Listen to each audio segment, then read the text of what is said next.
I am Louise Ritberg, and I have the distinct privilege of speaking with Catherine Stephens, the retired director of the Secaucus Public Library and Business Resource Center, and the individual who has spearheaded and coordinated the celebration of the 80th anniversary of the library. Kathy, welcome. Thank you. We know we are here today in this magnificent facility that is 100% accessible to the handicapped and which houses so much more than just books. I would ask you, however, to take us back 30 years to when you were hired to work at the Secaucus Public Library on Plaza Center Road with then-director Margaret Grazioli, who unfortunately never got to see her dream of today's library. I will take you back because it's ironic. For the first year of my employment at the library, there was no room for a desk for me, so I did a lot of walking. But because I did that walking, I was through the stacks and looking at each and every book, and that is just a tremendous asset to any job. But to someone who loves a library, that was a gift. I was glad there was no desk for me. Talking about Margaret Grazioli, I believe she saw her dream come to fruition. I believe she had a front row seat in heaven, along with some of the trustees that passed that worked diligently on this project. This project went on since the day I was hired. First day I walked into the office in 1984, there was discussion about enlarging the library. Margaret and I were close friends before I became director. Before I was hired, excuse me. She wanted me to be director from day one. She was writing notes and writing letters that I should follow in her footsteps, and she was most generous with sharing the history that she knew from her 30 years in the library.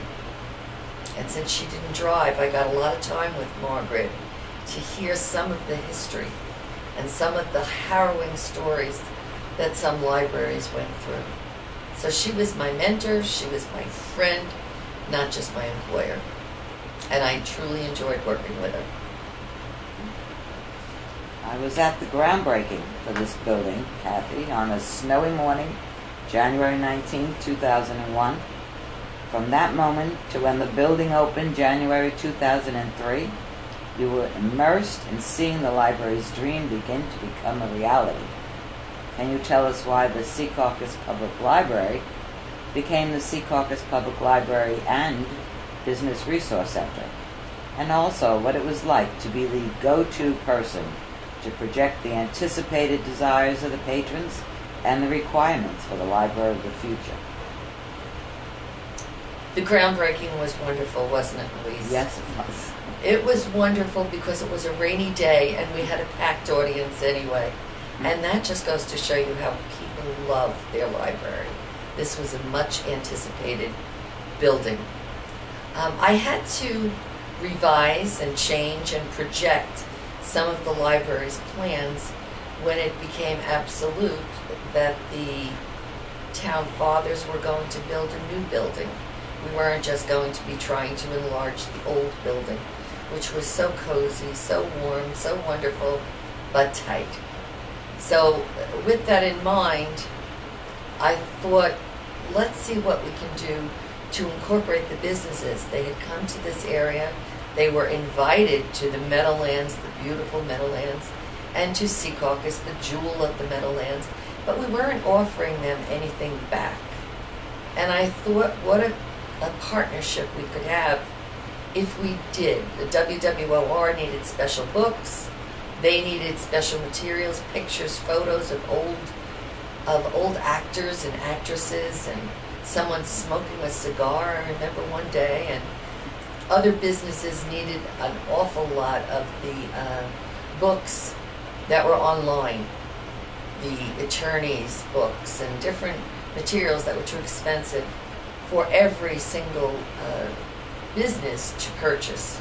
So I went to them and said, we'll do this for you. We have a literacy program training your people and their spouses, and we offer back, so you offer to us. That's how it became the Secaucus Public Library and Business Resource Center. So I think it was a wonderful collaborative effort that continues. They gave back generously, and I'm sure if we went to them again, if we have needs, they'll give back again. And I know the added space in this new building permitted more programs and activities, but I also know that you literally stretched the walls in the old building and began a number of programs there that still exist today, like the literacy program, Friends of the Library, art shows, Adopt a Shelf, computer training programs, and certainly the mini fair. What is your secret to getting people who are just too busy already to volunteer to work with you? It's like your love for this library is contagious. I hope it's contagious, but I think it was there all along and it needed to be tapped. Everybody became very complacent. The library was there. It was just doing its thing, and it was the best kept secret in town. So I think I could sum it up in one word: surround yourself with good people. That's it. I surrounded myself with wonderful people. 2 of them are sitting in this room.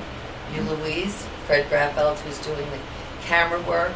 I simply asked, would you help me with this project? Never realizing how long it would take or how many hours you would devote, but you both did it and said yes, because you genuinely love the library too. And now it's an in-fashion thing. Everybody loves the library. What can you say negative about this? It's a beautiful facility. We have a wonderful director in Jen May, and we'll continue. So I hope I got somebody else interested. And what would you say was your greatest challenge, your greatest disappointment, something you would have liked to have seen happen that didn't, and your most satisfying accomplishment? Well, I think the first answer is probably obvious. My greatest thinking is about the success of this building. And you see, I was terrified the night before we opened that someone would come in and say, oh, I hate the colors, I hate this, I don't like what you designed over here. And it took so much work, but it didn't happen. I'm sure there are those that wish it was done in different colors, but the basics of the library was so well accepted, and the community spirit that it involved with moving the books over here without hiring a corporation. There were 57,000 of them that came over here by volunteers with that Adopt a Shelf program that you mentioned. They took their books, they fixed them up, and if they were torn and tattered, they let us know, and we would purchase new ones. And so that was very, very satisfying. That was really a great success. So this building, and having put my footprint on it, is the most rewarding experience. Now, you're asking me the opposite, I'm sure, what I regret. What I do regret is going to make me sound ungrateful, and I am not. There's not a day that I don't come into this library and feel appreciative for what was done. But I would have liked to have seen more space around the building, so we could have added perhaps the museum to this property, which would make so much sense. Or historical rooms, music rooms. There was not quite enough space. There was just a program here on Sunday that was packed. It was a cast program, and it was the music of Johnny Mercer. How wonderful. Standing room only. I wished we could have accommodated more people. The vision that I had us doing that, but there's budgetary constraints. No one knows that better than I. So I am grateful for what we have, even though I always wish for more. Yeah. And when you talk about moving the books and fixing the shelves, and I personally manned a rubber mallet myself, so it was quite a community effort. It was a community effort, and one of the challenges was to keep the staff, who did an awful lot of work here, awful lot of work. Broke many a nail doing that, yes. Keeping them happy, so we ate many a pizza. But I think they had such pride as well in what they were presenting. They were a big part of this library. They sat in every chair we purchased. They did help design the front desk. So, I mean, I really did truly believe that this should be everyone's building, and it is everyone. You can have no penny in your pocket and come here and get the same service that you would get if you were a millionaire. So everyone's a millionaire in this library. There you go. Yes. So now you're retired, but yet you've come back. Tell us what prompted you to take on this huge project of researching the 80-year history of the library as its anniversary comes up next year. When we were moving from the old library, it was always something I wanted to do to recognize the trustees, especially, who served throughout the years. There were so many dedicated volunteers. We were fortunate enough to discover in the attic the minutes of the meetings starting from 1934 right up until today, of course. And Margaret Grazioli thought they were lost. She thought they were lost in transit from the old library in the town hall to this one. So it was a treasure trove for me. I read and I read. But once I got to this building, as they say, be careful what you wish for, there was so much work to do. And I loved every minute of it, but I didn't get a chance to read every bit of those minutes, which I'm doing now. I waited till I retired. Sorry that we didn't make the 75th, but we're making the 80th. And those minutes are charming and informative and discuss some of the trials and tribulations that the library experienced as they experience these days with the, finances and whatever. We're so fortunate in this town. We have town fathers that agree that the library should be the center of the community. It's as important as the Board of Education, the police department, anything else people look into before they move here. Check out your libraries. And I always wore a pin that said, libraries build community. And even though it's the community that physically builds the library, it's the library that builds the community.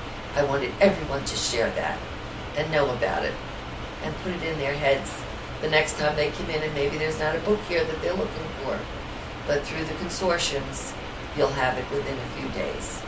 So I'm proud of it. I'm proud of everybody who helped to make it what it is.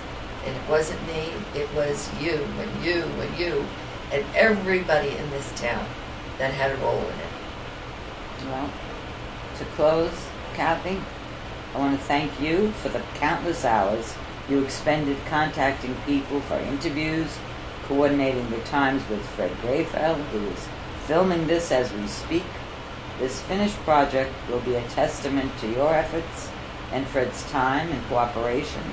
All residents, present and future, will be forever grateful for this historical time capsule about the library. Thank you both. Thank you so much. And that's a wrap. Wrap. Yep. No phones, no nothing.